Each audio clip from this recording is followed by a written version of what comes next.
नमस्कार, दैनिक भास्कर ऐप पर आ चुके हैं आप और मैं आशुतोष फिर लेकर आया हूं भास्कर एक्सप्लेनर। अमेरिका के प्रेसिडेंट इलेक्ट जो बाइडेन 20 जनवरी को राष्ट्रपति बन जाएंगे। अब जाहिर सी बात है कि सत्ता परिवर्तन हुआ है तो कई चीजें बदलेंगी, तो उन बदलावों का भारत पर क्या असर पड़ेगा वही जानेंगे इस एक्सप्लेनर में।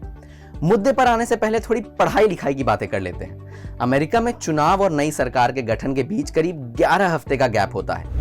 प्रेसिडेंट इलेक्ट की ट्रांजिशन टीम इस दौरान अपने हिसाब से एडमिनिस्ट्रेटिव स्ट्रक्चर तैयार करती है। मंत्रियों को यहाँ सेक्रेटरीज कहते हैं, जिनके नाम भावी राष्ट्रपति ही तय करता है। अमेरिका में कैबिनेट का गठन भारत से थोड़ा अलग है। वहां राष्ट्रपति और उपराष्ट्रपति के अलावा 15 मंत्री होते हैं। अमेरिका में मिनिस्टर्स यानी सेक्रेटरी बनने के लिए जरूरी नहीं है कि वो शख्स सांसद हो, उसे बस उस सब्जेक्ट का एक्सपर्ट होना होता है। कई बार तो विरोधी दल के नेताओं को भी मंत्री बना दिया जाता है। आसान भाषा में कहें तो राष्ट्रपति उस व्यक्ति को मंत्री बना सकता है जो उसकी नजर में योग्य हो। 15 सेक्रेटरीज के अलावा कुछ और लोगों को भी कैबिनेट की रैंक मिलती है, जिनमें व्हाइट हाउस का चीफ ऑफ स्टाफ और यूएन में स्थायी राजदूत शामिल है। व्हाइट हाउस की वेबसाइट के मुताबिक शपथ लेने के बाद सीनेट सेक्रेटरीज के नामों पर मुहर लगाती है। सीनेट कमेटियों से संबंधित मंत्रियों का रिकॉर्ड रखने के लिए उसके बारे में जानकारियां भी जुटा सकती है।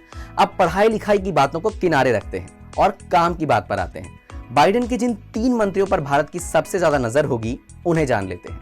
विदेश मंत्री 58 साल के एंटनी ब्लिंकन को बाइडेन ने विदेश मंत्री यानी सेक्रेटरी ऑफ स्टेट्स बनाया है। सुपर पावर अमेरिका में विदेश मंत्री बाहरी दुनिया के लिए सबसे अहम होता है। भारत के लिए भी ऐसा ही है। ब्लिंकन और बाइडेन का रिश्ता काफी पुराना और दोस्ताना है। ओबामा के दौर में जब बाइडेन उपराष्ट्रपति थे तब ब्लिंकन विदेश राज्य मंत्री और उप राष्ट्रीय सुरक्षा सलाहकार रहे। भारत के प्रति उनका रवैया नर्म रहा है। रक्षा मंत्री 67 साल के लॉयड जे ऑस्टिन नए रक्षा मंत्री यानी सेक्रेटरी ऑफ डिफेंस होंगे।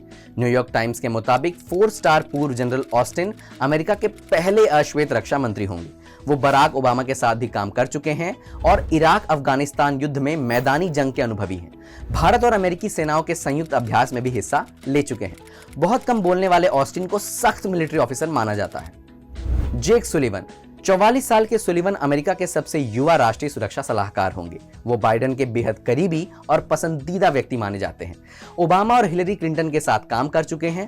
तेज तर्रार और मीडिया से दूरी बनाए रखने वाले एडमिनिस्ट्रेटर हैं। सुरक्षा मामलों पर बाइडेन उनसे ही सलाह लेते रहे हैं। 2012 में ईरान अमेरिका न्यूक्लियर डील में उनका अहम रोल था। बाद में इस डील को ट्रंप ने रद्द कर दिया था। अब बाइडेन के भारत से कैसे रिश्ते होंगे ये जानने के लिए हमने बात की विदेश और रक्षा मामलों के expert professor Harsh V Pant से। प्रोफेसर पंत की बातों को 3 पॉइंट में समझते हैं। पहला, बाइडेन के आने से भारत और अमेरिका के रिश्तों में ज्यादा बदलाव नहीं आएगा। ओबामा, बुश और ट्रंप तीनों के दौर में अमेरिका भारत के रिश्ते मजबूत होते गए।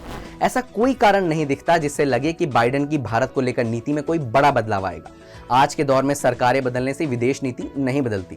अटल जी और मनमोहन जी के दौर में दोनों देशों के रिश्तों में सुधार शुरू हुआ, जो अब भी जारी है। बाइडेन के दौर में भी यही कंटिन्यूटी बनी रहेगी। दूसरा, अमेरिका में इस वक्त मिडिल क्लास काफी परेशान है। भारत में मेक इन इंडिया पर जोर दिया जा रहा है, इसलिए ट्रेड को लेकर कुछ शंकाएं हो सकती हैं। ये कई साल से चली आ रही है, नया कुछ भी नहीं है। डेमोक्रेट्स का एक हिस्सा मानवाधिकार पर ज्यादा फोकस करता है।